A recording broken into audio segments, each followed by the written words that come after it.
मन को शांत और स्थिर करने के लिए भगवान कृष्ण ने बताए हैं 2 उपाय। किसी भी चीज को समझने के लिए सबसे पहले मन को शांत रखना चाहिए और फिर काम पर ध्यान देना चाहिए, क्योंकि हम मन से ही प्रश्न खोज लेते हैं और मन में ही जवाब देकर बैठ जाते हैं। भगवान कृष्ण ने मन को शांत रखने के लिए 2 चीजें बताई हैं। भगवद गीता में भगवान श्री कृष्ण कहते हैं, मन का बेचैन होना उसका स्वभाव है। हमारे मन को लगता है कि अगर वह अलग अलग बातों के बारे में सोचता रहेगा तो हमें आने वाली हर मुश्किल और मुसीबत से बचा लेगा, पर ऐसा होता नहीं है। हम अपने जीवन का काफी अधिक समय सोच विचार करके परेशान होने में निकाल देते हैं। भगवान श्री कृष्ण कहते हैं कि मन का यह स्वभाव बदलना मुश्किल जरूर है, असंभव नहीं। अच्छा, अब आप एक बात बताइए, क्या आप कौए को कह सकते हैं कि वो काम व काम की आवाज ना करे, या फिर क्या आप किसी मेंढक को कह सकते हैं कि वह पानी देखते ही ऊंची छलांग ना मारे? हमारे मन का भी कुछ ऐसा ही है। जीवन में कुछ भी होता है, अच्छा या बुरा, हमारा मन उस पर काम व काम करने लगता है। काम व काम से मेरा मतलब है चिंता करना, व्याकुल होना। कोई बुरी बात होती भी नहीं है और मन परेशानी की ऊंची ऊंची लपटें लेने लगता है। कभी कभी तो मुझे ऐसा लगता है कि हम में से कई लोग सिर्फ परेशान होने के लिए जीते हैं। सारी परेशानी, पीड़ा, दुविधा अक्सर हमारी मन की बनाई हुई कहानियां होती हैं। भगवान श्री कृष्ण हमें हमारे मन को शांत और स्थिर करने के लिए 2 उपाय देते हैं। पहला, ध्यान लगाना या मेडिटेट करना। दूसरा, वैराग्य भाव सीखना। अब ध्यान या मेडिटेशन शब्द सुनते ही आप में से कई लोग कहेंगे कि आप आंख बंद कर सांसें अंदर बाहर नहीं ले सकते। यहाँ हम सब गलती कर बैठते हैं। मेडिटेशन या ध्यान का मतलब सिर्फ आंख बंद कर बैठना नहीं होता। मेडिटेशन का मतलब होता है अपना पूरा ध्यान किसी चीज पर लगाना और उसे हटने नहीं देना। अगर आप रोटी बना रहे हैं तो सिर्फ उस बात पर ध्यान दीजिए। अगर आप पिक्चर देख रहे हैं तो अपना पूरा ध्यान पिक्चर पर लगाएं। यह मत सोचिए कि पिक्चर देखकर आप अपना कितना वक्त बर्बाद कर रहे हैं। जब आप जीवन के हर छोटे बड़े काम को पूरे ध्यान से करते हैं तो आपका जीवन ही एक मेडिटेशन बन जाता है। ऐसे जीवन में शांति, स्थिरता, साहस और सफलता का होना अनिवार्य है। वैराग्य भाव दूसरा उपाय। वैराग्य का अर्थ यह नहीं कि आप सब कुछ छोड़कर जंगल में जाकर बैठ जाएं। वैराग्य का सच्चा अर्थ है कि आप जो काम कर रहे हैं उसका क्या नतीजा या रिजल्ट निकलेगा उसकी चिंता ना करें। जैसे अगर आपने कोई इंटरव्यू दिया, आप यह कर सकते हैं कि पूरे मन से तैयारी करें और अपना बेस्ट देकर आ जाएं। वह नौकरी मिलना या ना मिलना आपके हाथ में नहीं है। इस नतीजे के पीछे अलग अलग चीजें हैं जो आपके बिल्कुल कंट्रोल में नहीं। तो जिस चीज के बारे में आप कुछ कर नहीं सकते उसके बारे में चिंता भी ना करें। यही वैराग्य का सच्चा मतलब होता है और यही है भगवान श्री कृष्ण का दूसरा उपाय मन को चिंता की लपटों से बचाने का। याद रखिए, आप पूरे के पूरे इंसान हैं। समझदारी, संयम और कुशलता से भरे इंसान। आपका मन जब भी कौए की तरह अलग अलग बातों पर आपको परेशान करने लगे तब अपने मन को भी प्यार से समझाइए और शांत कर लीजिए। बस अपने ऊपर विश्वास रखिए कि आप कभी अपना बुरा नहीं होने देंगे। हंसा योगेंद्र दुर्बलता और समस्या को दूर करने के लिए सबसे पहले करें यह काम, होगा चमत्कार। जीवन में परेशानियों तभी आती हैं जब उसे सहन करने लगता है। हर समस्या का अगर डटकर सामना करेंगे तो समस्याओं का समाधान भी होगा और धीरे धीरे समस्याएं खत्म भी होने लगेंगी। इस लेख के माध्यम से समझते हैं कि जीवन में दुर्बलता कितना बड़ा अभिशाप हो सकता है। कमजोर को कभी नहीं सताना चाहिए, यह सबसे बड़ा पाप है। ऐसे व्यक्ति को प्रभु कभी माफ नहीं करते जो कमजोर को सताता है। कहावत है कि भगवान के यहाँ देर है, अंधेर नहीं। भगवान की लाठी में आवाज नहीं होती। यह आम आदमी का मनोविज्ञान है कि वह मजबूत से डरता है पर दुर्बल को सताता है और अंत समय में इसका दुष्प्रभाव झेलता है। अक्सर सशक्त व्यक्ति मजबूर और लाचार लोगों का शोषण करते हैं। इस संदर्भ में कबीरदास जी का दोहा है, दुर्बल को न सताइए जाकी मोटी हाय, मरी खल की सांस से ले आहा भस्म हो जाए, काफी सार्थक है। कबीरदास जी कहते हैं किसी को निर्बल समझकर उसका शेषण नहीं करना चाहिए, क्योंकि उसकी हाय का असर कहीं न कहीं होता है। शक्तिशाली व्यक्ति को कभी अपनी ताकत के घमंड में चूर होकर किसी अशक्त पर अत्याचार नहीं करना चाहिए। दुखी व्यक्ति की बद्दुआ से समस्त कुल का नाश हो जाता है। रावण, कंस, होलिका, हिरण्याकश्यप आदि इसके ज्वलंत उदाहरण हैं। सभी को ईश्वर की कृति समझकर उनका सम्मान करना चाहिए। हमेशा अपने हृदय में भगवान को स्थापित करना चाहिए, क्योंकि उसके स्मरण से समस्त पाप का अंत हो जाता है। जब हृदय में पवित्र विचारों, सद्कार्यों का स्थान होता है तो पाप और अवगुण अपने आप ही दूर होते चले जाते हैं। देह का रंग देखकर गर्व मत करो, यह भले ही कितनी भी सुंदर हो, इसे एक रोज समाप्त हो ही जानी है। एक बार देह को छोड़ देने पर फिर इसे प्राप्त नहीं किया जा सकता है। किसी वस्तु को देखकर गर्व नहीं करना चाहिए, चाहे वह पद, शक्ति, धन, साम्राज्य ही क्यों न हो, कारण कि जीवन की अंतिम सच्चाई मृत्यु है। इसलिए प्रभु की भक्ति ही जीवन का आधार है। जब प्राणी दुखी होता है तब उसे हरि की याद आती है, दुख में ईश्वर को याद करता है, सुख में भूल जाता है। दुनिया में सभी वस्तुएं एक समान हैं और उन सबका सम्मान होना चाहिए। इसलिए सबल निर्बल सभी को एक नजरिए से देखने की दृष्टि होनी चाहिए। एक कहावत है कि दुर्बलता एक अभिशाप है, क्योंकि ऐसा व्यक्ति ही हर तरह की मार खाता है। शरीर और मन दोनों की अशक्तता कौन अधिक बड़ा अभिशाप है, यह बताना कठिन है, पर इन दोनों शक्तियों का समन्वय ही सफलता का कारण रहा है। संसार में अनेक दुष्कर्मों को पाप की संज्ञा दी जाती है। चोरी करना, हत्या, दुराचार, झूठ बोलना, धोखा देना, विश्वासघात करना, किसी को पीड़ा, नुकसान पहुंचाना आदि पाप कर्म कहे जाते हैं।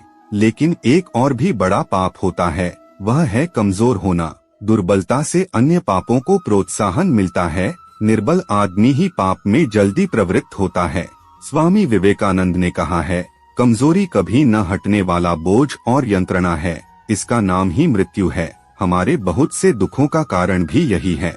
सारी दुर्जनता निर्बलता की ही देन है, जिसमें कोई शक्ति नहीं है। इसलिए साहस सबसे बड़ी सबलता है। जिसमें साहस नहीं, वह अपने या अपने पड़ोसी पर होने वाले अत्याचारों के विरुद्ध कैसे आवाज उठा सकेगा। अत्याचार सहन करना, उसे समाज में होते देखना भी कम बड़ा अन्याय नहीं है। इससे दूसरों को अन्याय करने का प्रोत्साहन मिलता है। इस संघर्ष प्रधान संसार में ससम्मान जीवित रहने का हक उन्हीं को है जो शक्तिवान है। डॉक्टर संजय तेवतिया। जीवन में समृद्धि और सफलता प्राप्त करने के लिए इन चीजों को छोड़े और इनको पकड़े। जीवन वही देता है जो आप उससे मांगते हैं, और जब आपको वह चीज मिल जाती है तब उसकी कोई कद्र नहीं होती है। भगवान कृष्ण ने गीता में बताया है कि सफलता प्राप्त करने के लिए जीवन में कुछ बदलाव करने होंगे। आए इस लेख के माध्यम से जानते हैं कृष्ण ने क्या कहा है। भगवद गीता में श्री कृष्ण कहते हैं, हमारी सफलता केवल हमारे कर्म पर निर्भर है। जीवन में हमेशा हमें कुछ न कुछ चाहिए ही होता है, यह हमारी प्रकृति है। अब इन सब आशाओं और महत्वाकांक्षाओं को पूरा करने के लिए कर्म तो हमें करने ही पड़ते हैं। अब आप कर्म किस भाव से करते हैं, यह आप पर निर्भर है।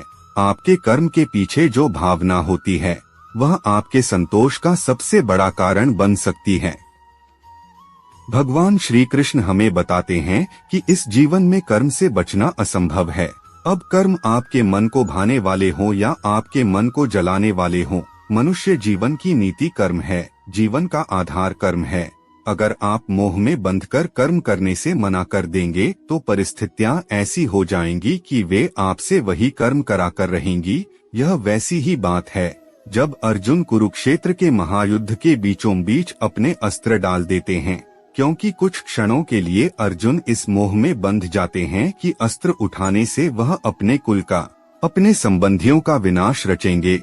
तब शायद अर्जुन को कर्म में न संतोष मिल रहा था और न आनंद। इस अवस्था में भगवान श्री कृष्ण पार्थ को बताते हैं कि अगर हम कर्म से मुंह मोड़ लेंगे तो इसका अर्थ यह नहीं कि हम वह करने से बच जाएंगे। कर्म से आप केवल तब बच सकते हैं जब आप उसको करके उसे पूरा करें। अब यह आप पर है कि आप अपने कर्म को धर्म समझकर करें या बोझ समझकर। आपके कर्म को आप कौन सी भावना से करते हैं वह पूर्ण रूप से आप पर है, लेकिन करना तो पड़ेगा। इस तरह या उस तरह देखिए, बोझ समझकर करेंगे तो जीवन भारी और कठोर लगेगा। धर्म समझकर करेंगे, सेवा भाव से कर्म करेंगे तो ऐसा लगेगा कि आपके हाथों भला हो रहा है। यह ऐसी ही बात है कि आप जो सेब या अनार या संतरा खाते हैं वह इसलिए खा पाते हैं क्योंकि दूर किसी माली ने अपना कर्म किया था। जैसे उसके कर्म का फल आप खा रहे हैं, वैसे ही आपके कर्म से किसी और को कोई सहायता मिल जाएगी। यह क्या होगा, कैसे होगा, यह जानना असंभव है। पर साधारण से साधारण मनुष्य भी अगर अपने मन में यह विश्वास बना ले कि उसके कर्म से किसी का भला हो रहा है, तब उस कर्म में धर्म और सेवा दोनों ही मिल जाते हैं।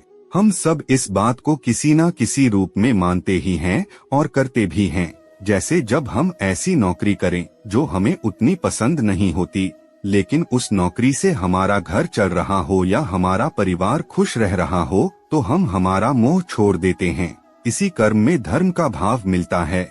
भगवान श्री कृष्ण हमें समझाते हैं कि हम समाज में रहते हैं तो उसके प्रति हमारे कुछ उत्तरदायित्व और कुछ कर्तव्य होते हैं। जैसे अच्छा नागरिक होना, अपने माता पिता का ख्याल रखना, अपने बच्चों की अच्छी परवरिश करना, ये कर्म भी हैं और हमारा धर्म भी है। इसलिए अगर मन इस विचार से डगमगा उठा है कि आप यह सब कैसे करेंगे, तो ऐसे नकारात्मक विचार छोड़ दीजिए। इसकी जगह पर यह विश्वास रखिए कि अगर इस कर्म का उत्तरदायित्व भगवान ने दिया है तो उसको करने की सामर्थ्य और धैर्य भी भगवान ने आपको दिया ही है। Hansa Yogendra, life lessons from Shri Krishna. अगर गौर करें तो हम पाएंगे कि भगवान श्री कृष्ण का पूरा जीवन मैनेजमेंट की प्रयोगशाला जैसा है। कुरुक्षेत्र में दो सेनाओं के बीच खड़े होकर भारी तनाव के समय उन्होंने अर्जुन को जो ज्ञान दिया वह दुनिया में श्रेष्ठतम है। गीता का जन्म हुआ युद्ध के मैदान में, दो सेनाओं के बीच। जीवन की श्रेष्ठतम बातें भारी तनाव और दबाव में ही बाहर निकलती हैं। अगर आप दिमाग को शांत और मन को स्थिर रखने की कोशिश करें तो सबसे बुरी परिस्थितियों में भी अपने लिए कुछ बहुत बेहतरीन निकाल पाएंगे। यही सिखाते हैं कृष्ण। गीता पढ़ने से पहले अगर इसी बात को समझ लिया जाए तो गीता पढ़ना सफल हुआ मानो। श्री कृष्ण का जीवन ऐसी ही बातों से भरा पड़ा है। जरूरत है नजरिए की। उनका जीवन आपके लिए माइथोलॉजी का एक हिस्सा मात्र भी हो सकता है और आपका पूरा जीवन बदलकर रख देने वाला ज्ञान भी। यह हमें तय करना है कि हम उनके जीवन से लेना क्या चाहते हैं। श्री कृष्ण मात्र कथाओं में पढ़े या सुने जाने वाले पात्र नहीं, वह चरित्र और व्यवहार में उतारे जाने वाले देव हैं। वह हमें सीख देते हैं कि श्रीमद् भागवत गीता में भगवान श्री कृष्ण के उपदेशों का वर्णन है। भगवान श्री कृष्ण ने अर्जुन के माध्यम से संसार को गीता का उपदेश दिया था। कृष्ण ने अर्जुन को गीता का पाठ तब पढ़ाया था जब उनके कदम महाभारत युद्ध की युद्ध भूमि में डगमगाने लगे थे। श्री कृष्ण के उपदेशों को सुनकर अर्जुन अपने लक्ष्य को पूरा करने की ओर अग्रसर हुए। कहा जाता है कि गीता में जीवन की हर एक परेशानी का हल मिल जाता है। गीता में कही गई श्री कृष्ण की बातें आज भी जीवन में आगे बढ़ते रहने की प्रेरणा देती हैं।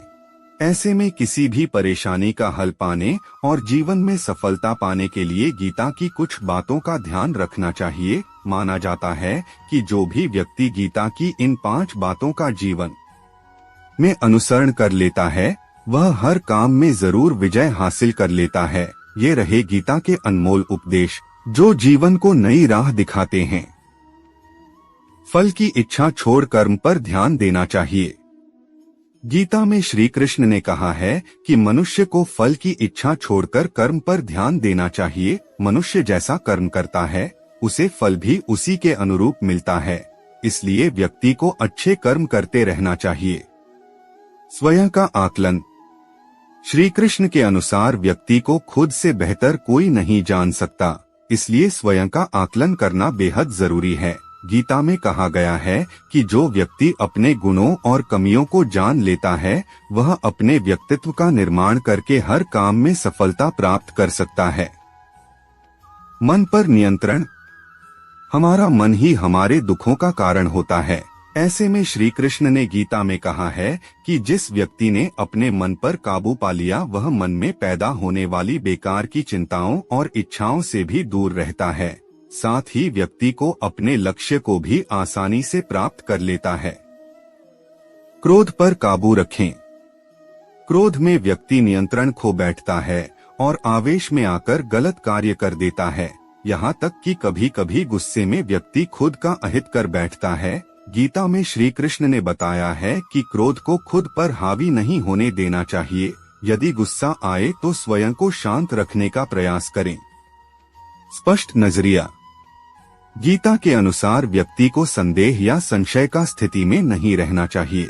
जो लोग संशय का स्थिति में रहते हैं उनका भला नहीं हो सकता है। जीवन में स्पष्ट नजरिया होना चाहिए। सफलता की कुंजी। गीता में दिए श्री कृष्ण के उपदेशों को सफलता का मूल मंत्र कहा जाता है। इन उपदेशों को जीवन में उतार हर व्यक्ति सफल हो सकता है और खुशहाल जीवन व्यतीत कर सकता है। सफलता की कुंजी। Motivational thoughts in Hindi. Shrimad Bhagavad Gita में भगवान श्री कृष्ण द्वारा दिए उपदेश में जीवन का सार समाहित है। जिस व्यक्ति ने इन बातों को जान लिया वह जीवन में सफलता का मार्ग प्राप्त कर सकता है। इसलिए गीता में भगवान कृष्ण द्वारा बताए इन उपदेशों को हर व्यक्ति को जानना चाहिए। इन उपदेशों को सफलता का मूल मंत्र कहा जाता है।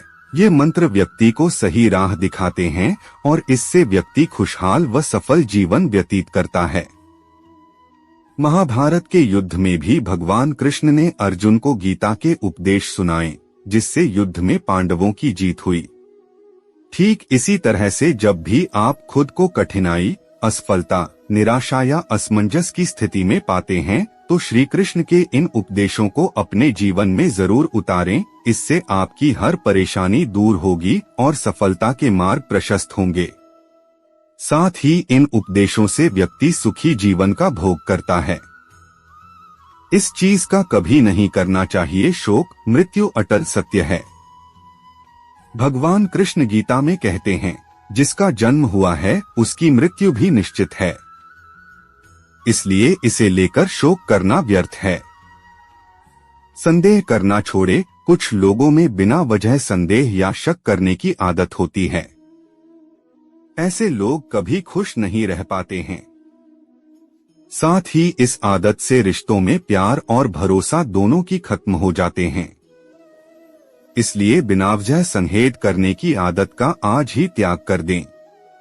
ईश्वर को करें याद। ईश्वर आपको हर समस्या से निकाल सकते हैं, इसलिए हमेशा अपने ईश्वर को याद करें। गीता में कहा गया है कि जो व्यक्ति ईश्वर को याद करते हुए अपने प्राण का त्याग करता है उसे सीधे भगवान का धाम मिलता है। इन कामों को जरूर करें। अगर आप बुद्धिमान हैं तो इसे नेक काम में खर्च करें। बुद्धिमान होकर चापलूसी करने या किसी प्रकार का षड्यंत्र रचने के बजाय निस्वार्थ भाव से समाज की भलाई करें। इससे आत्मसंतुष्टि होगी और समाज में आपका मान सम्मान भी बढ़ेगा। मोह का करें त्याग। गीता में कृष्ण अर्जुन से कहते हैं कि मोह को छोड़कर सत्य को जानने का प्रयास करें। किसी के प्रति मोह रखने का कोई लाभ नहीं है, खासकर शरीर के प्रति मोह रखने का कोई लाभ नहीं, क्योंकि शरीर नश्वर है और एक दिन ये नष्ट हो जाएगा। इसलिए मोह का त्याग कर सत्य की खोज में निकलें और समाज व धर्म के लिए जो बेहतर हो उसे करें। 3 नरक हैं वासना, गुस्सा और लालच। व्यक्ति में वासना, गुस्सा और लालच ये 3 प्रकार अवगुण हैं जो सीधे नरक के द्वार पर ले जाते हैं। इसलिए इसका त्याग करें। इन अवगुण का त्याग कर आप सुखी जीवन को व्यतीत कर सकते हैं। 2 अक्षर आधार जगत के यह अक्सर अनमोल। राधे राधे बोल रे मनवा, राधे राधे बोल। This often precious Radhe Radhe बोल रे मनवा, राधे राधे बोल of 2 letters base world। इस संसार में देखने के लिए बहुत सारे खूबसूरत स्थान है, पर सबसे खूबसूरत जगह है बंद आंखों से अपने भीतर देखना। There are many beautiful places in this world to see, but the most beautiful place is to look inside with your closed eyes.